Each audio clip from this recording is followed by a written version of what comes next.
Iran যুক্তরাষ্ট্র Israel যুদ্ধের দামামা এখন পুরো মধ্যপ্রাচ্য জুড়ে।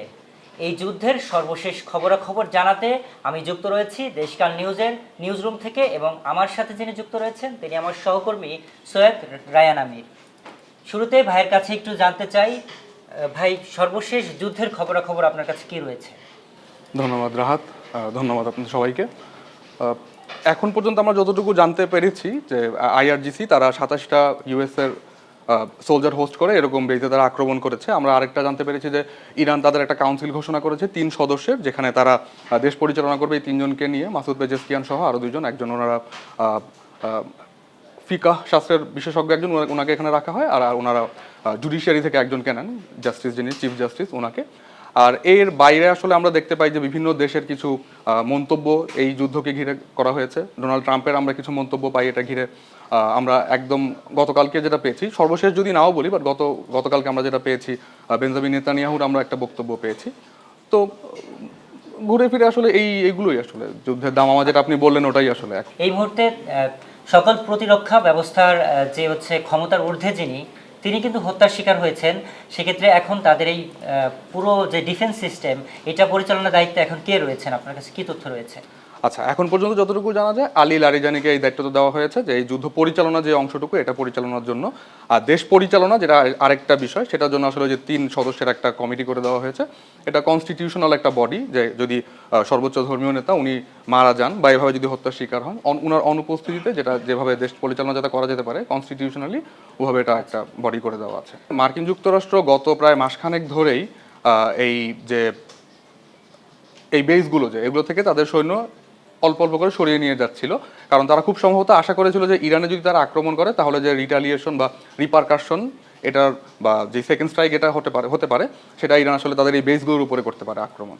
তো ওই জায়গা থেকে চিন্তা করলে এখন পর্যন্ত যেই খবরগুলো পাওয়া যায় সেখানে আসলে এই 27টা বেসে আক্রমণ হয়েছে। এটার সাথে আপনি কুয়েতে হয়তো দেখবেন একজন মৃত্যু সংবাদ পাওয়া গিয়েছে, আরব আমিরাতে 130টার মতো ক্ষেপণাস্ত্র হামলা হয়েছে, এইটা নিশ্চিত করা গিয়েছে। কিন্তু বেইজের ক্ষতি কি হয়েছে খুব বেশি আসলে ওইভাবে এখনো ডিসক্লোজ করা হয়নি। আন্তর্জাতিক আইনের প্রসঙ্গটা আমার মনে হয় এখানে কিছু ক্ষেত্রে অবান্তরও হয়ে গিয়েছে। আমরা যদি ভেনেজুয়েলার বিষয়টা দেখি, আমরা এইবার যে বিষয়টা দেখলাম আক্রমণের বিষয়টা, এর আগে এই ইরানেই যে আপনার বোম্বিংটা করা হলো ওদের নাতানজ এবং যেই বুশেহর যেখানে যে আক্রমণ করা হলো ওদের পারমাণবিক স্থাপনায়, তো ওই যেই ঘটনা প্রবাহ আমরা গত মাস দেড়েক দুয়েকও যদি নেই বা এর চেয়ে বেশি বছরখানেকও যদি নেই, আন্তর্জাতিক আইনের তোয়াক্কা খুব বেশি পরাশক্তিগুলো করছে আমার মনে হয় না।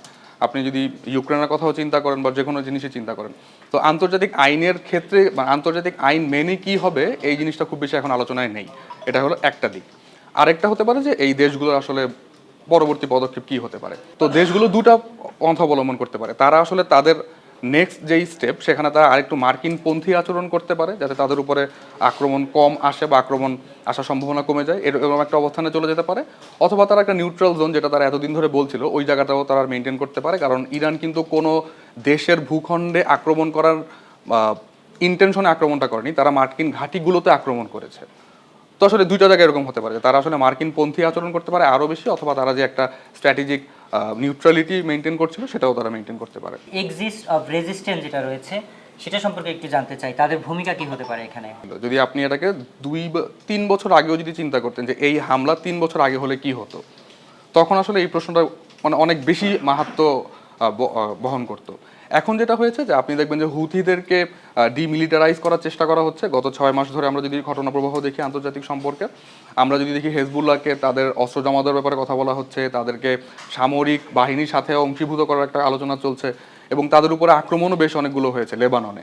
এই আক্রমণগুলো আসলে এই যে এবার যে আক্রমণ হবে, এই আক্রমণটা যাতে রিটালিয়েট ভালো মতো ইরান করতে না পারে বা সে তার এক্সিস্ট অফ রেজিস্ট্যান্সকে ভালো মতো ব্যবহার করতে না পারে, তার জন্য ওই যে একটা ব্যাকগ্রাউন্ড ক্রিয়েট করে আসা হয়েছিল।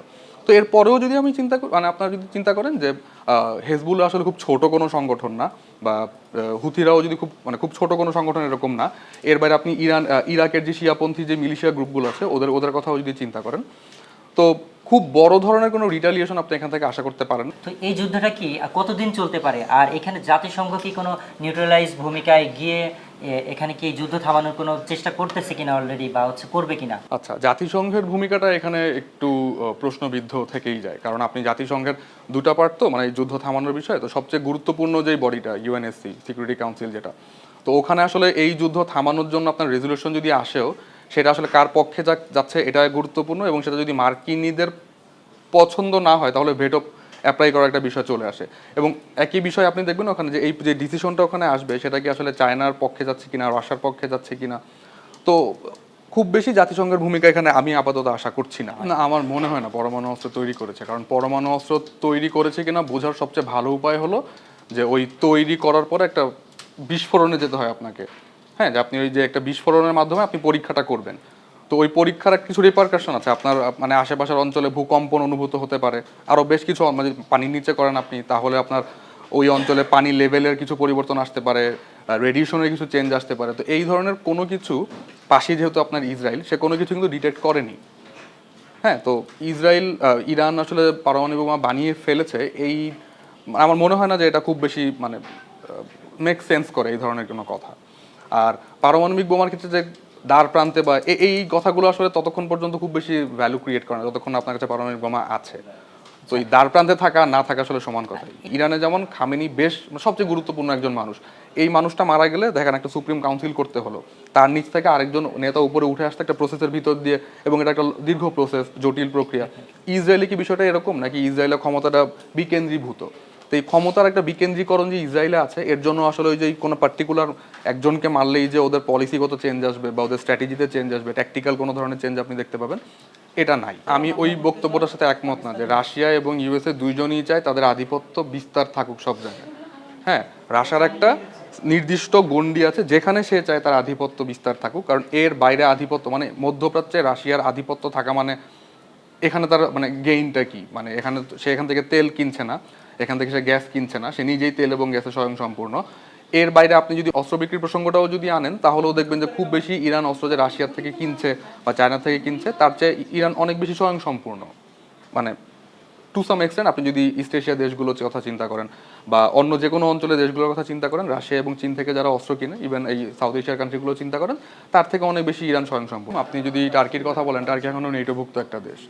তো স্ট্র্যাটেজিক্যালি বা মিলিটারিলি টার্কির যেই ধরনের এইখানে গেইন এই অঞ্চলে, সেটা ইউএস এর সাথে মোটামুটি অ্যালাইন করেই যায়, বা অ্যালাইন না করলেও নেটোর সদস্যভুক্ত রাষ্ট্র হওয়ার কারণে এখান থেকে বের হওয়ার খুব বেশি সুযোগ টার্কির নেই। তো নেক্সট টার্গেট টার্কি হওয়ার সম্ভাবনা খুব বেশি এখানে নেই। আর যদি পাকিস্তানের কথা চিন্তা করেন, পাকিস্তান অলরেডি সবচেয়ে বেশি সমরাস্ত্র যে কিনে থাকে বা স্ট্র্যাটেজিক সাহায্য যার কাছ থেকে পেয়ে থাকে, সেই দেশটা মার্কিন যুক্তরাষ্ট্র। তো নেক্সট টার্গেট আসলে আমি এই অঞ্চলে আপাতত আর কাউকে দেখছি না। সবচেয়ে বড় থ্রেট এখানে ইরানই। যে ইরান, ইসরায়েল এবং যুক্তরাষ্ট্র, এই যুদ্ধের ভবিষ্যৎ আসলে কি হতে পারে? এটা নির্ভর করছে আসলে মার্কিন যুক্তরাষ্ট্র ইরান থেকে এক্স্যাক্টলি কি চাচ্ছে। সে কি ওখানে একটা মানে নর্মালি যেটা ভেনেজুয়েলা যেটা আমরা দেখতে পেলাম, যে আপনি যদি মিনারেলগুলোর কথা বলেন বা তেলের খনির কথা বলেন, দখল নেওয়ার যে বিষয়টা, এখানেও কি সেরকম কিছু চাচ্ছে কিনা, অথবা এখানে এসে শুধুই রেজিমটার পরিবর্তন চাচ্ছে কিনা, অথবা সে খামিনির মৃত্যুটুকুই শুধু চেয়েছিল কিনা, যে রেজিম যেটা আছে। কারণ ইরানের রেজিম চেঞ্জ আসলে অনেক বড় একটা বিষয়। আমরা যদি মানে 79-এর পর থেকে রেজিম যে স্ট্রাকচার, যে আপনি যে 88 জনের যে বডি বা 86 জনের যে বডি, এরপরে আপনার মানে ওদের পুরো স্ট্রাকচারটা এত কমপ্লেক্স যে এটাকে ভাঙা বেশ সময় সাপেক্ষ একটা বিষয়। একটা আক্রমণের মাধ্যমে আপনি এটা ভাঙতে পারবেন এরকম আশা করা টাফ। তো এর আগে একটা আমরা প্রচেষ্টা দেখতে পাই যে জনগণের মাধ্যমে গভর্নমেন্টটা টপল ডাউন করানো যায় কিনা, তো সেটাও খুব বেশি সফল হয়নি। তো ইউএসএ কি চাচ্ছে এখানে বা ইসরায়েল কি চাচ্ছে এখানে, তার উপরে নির্ভর করছে যুদ্ধ আসলে কতদিন চলবে। যদি ওদের এখানে শুধুমাত্র ইচ্ছা থাকে যে খামেনির মৃত্যু, তাহলে আমার মনে হয় যে আর নতুন কোনো আক্রমণ হবে না, যদি ইরান ওদের আক্রমণ করাগুলো মার্কিন বেসগুলোতে বা ইসরায়েলে বন্ধ করে দেয়, এটা হতে পারে। কিন্তু যদি ওদের এখানকার যেই স্ট্র্যাটেজিক তারা যে গেইনটা করতে চাচ্ছে, সেটা যদি তেলের খনিগুলো হয়ে থাকে বা পুরো রেজিমটা চেঞ্জ করার ইচ্ছা হয়ে থাকে, তাহলে এটা একটা লম্বা যুদ্ধের দিকে যাচ্ছে। পারমাণবিক বোমা যদি আপনার কাছে না থাকে, তাহলে আপনি ওই ব্যালিস্টিক বা ক্রুজ মিসাইল দিয়ে মার্কিন যুক্তরাষ্ট্র ওখানে যেই পরিমাণ অ্যাডভান্স টেকনোলজি নিয়ে, অ্যাডভান্স ওয়েপনারি নিয়ে আপনার সাথে যুদ্ধ করতে এসেছে, তা আমার মনে হয় একটা মাইন্ড গেমও এটা, যে ওখানকার যেই সোলজাররা আছে, মার্কিন যেই ঘাঁটিগুলো, তাদেরও বেশ একটু মনোবল একটু ভাঙনের দিকেই, কারণ এই মার্কিন বেজে আক্রমণ এটা কিন্তু খুব ছোট বিষয় না। তো একটা মনস্তাত্ত্বিক গেমও হতে পারে বিষয়টা।